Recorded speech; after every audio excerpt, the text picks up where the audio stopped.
Pernah suatu kali, ada satu lagu rohani yang saya tidak suka, yang berjudul Seperti Bapa Sayang Kepada Anaknya. Saya sangat berat menyanyikan lagu tersebut, karena ada lirik, seperti Bapa sayang kepada anak-anaknya, demikian juga engkau mengasihi aku. Saya ingin share soal ini, saya pilih, inilah waktunya sharing. Yohanes 14, ayat 7-8 berkata, sekiranya kamu mengenal aku, pasti kamu juga mengenal Bapakku. Sekarang ini kamu mengenal dia, dan kamu telah melihat dia. Kata Filipus kepadanya, Tuhan, tunjukkanlah Bapa itu kepada kami, itu sudah cukup bagi kami. Ada pernyataan Filipus yang sangat menarik. Dia berkata sama Yesus, tunjukkanlah Bapa itu kepada kami, itu sudah cukup bagi kami.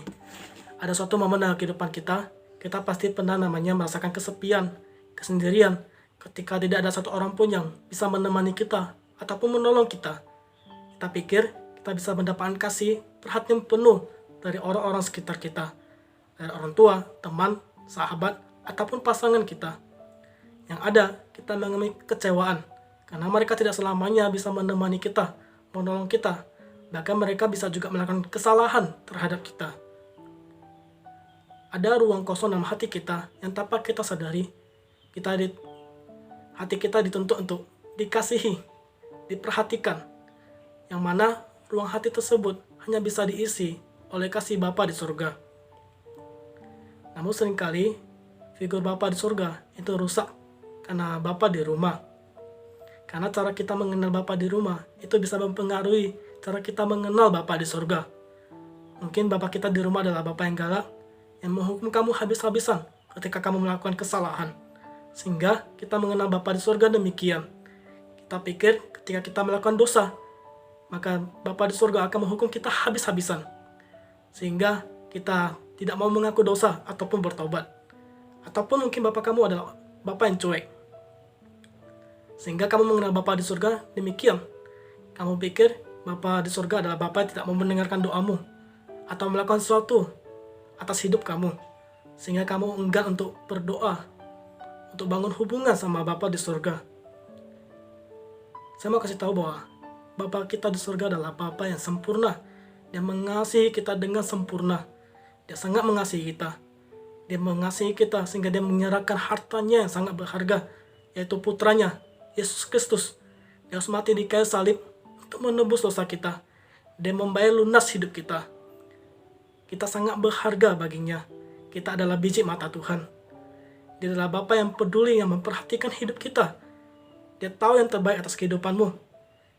Dia bukan Bapa yang galak ketika kita melakukan dosa, maka dia akan menghukum kita habis-habisan. Namun dia Bapa yang menuntun kita. Mungkin dalam proses karakter kita ada hal yang tidak mengenakan.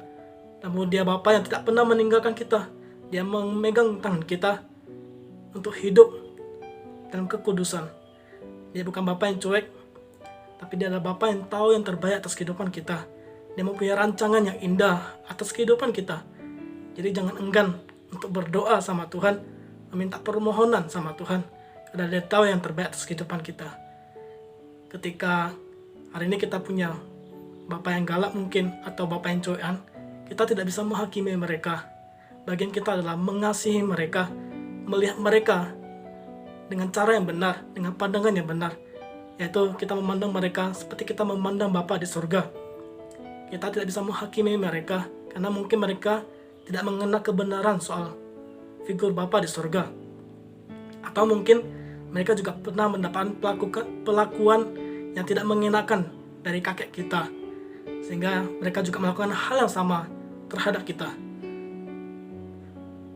Saya pernah mengalami kepahitan dengan papa saya di rumah. Saya pernah mengalami luka hati yang begitu dalam, yang begitu lama. Namun ketika saya mengenal kebenaran soal Bapa di surga, kasih Bapa itu memenuhi hati saya, yang memampukan saya untuk mengampuni, mengasihi Bapa saya di rumah. Saya dulu orang yang emosian,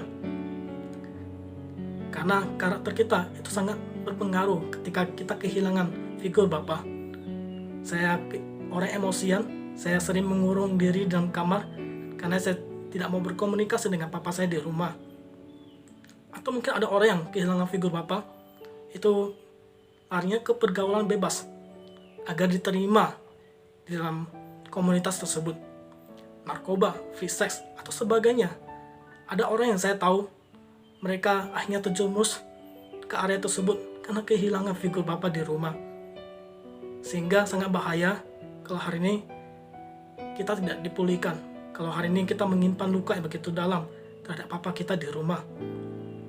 Kasih Bapa di surga yang memampukan kita untuk mengasihi mereka, untuk memandang mereka dengan pandangan yang benar, seperti kita memandang Bapa di surga. Ketika saya melakukan itu, saya mengampuni Papa saya di rumah. Saya mulai menunjukkan perhatian-perhatian kecil yang bisa saya lakukan buat Papa saya di rumah. Saya tanya, Papa saya, Papa udah makan atau belum? Saya memberikan minuman, saya memberikan hadiah waktu Natal. Saya menunjukkan perhatian-perhatian kecil yang sebelumnya saya belum pernah lakuin. Dan itu terobosan yang terjadi dalam kehidupan saya ketika saya melepaskan pengampunan, ketika figur Bapa di surga itu dipulihkan dalam hati saya. Hari ini ketika kita menyimpan kepahitan, izinkan kasih Bapa memenuhi hati kita, lepaskan pengampunan. Karena suatu saat pun kita akan menjadi Bapa buat anak-anak kita. Kalau kita terus menyimpan kepahitan tersebut, maka itu akan menurun terhadap anak-anak kita. Kita akan memperlakukan mereka seperti Bapa kita di rumah yang mungkin ada hal yang tidak mengenakan buat kita. Kita lakukan hal yang sama buat anak kita. Izinkan rantai kepahitan itu diputuskan sekarang. Lepaskan pengampunan saat ini.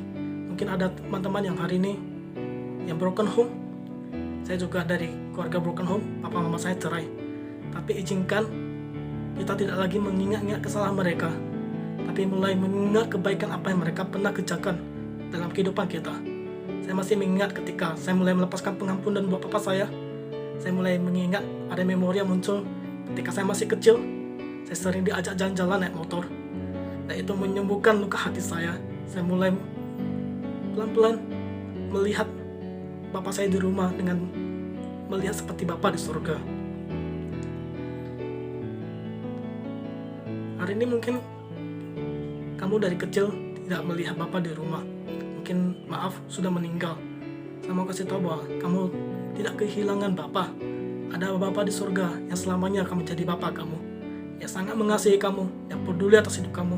Kamu memiliki rancangan yang terbaik, karena Bapa di surga merencanakan yang terbaik atas kehidupan kamu.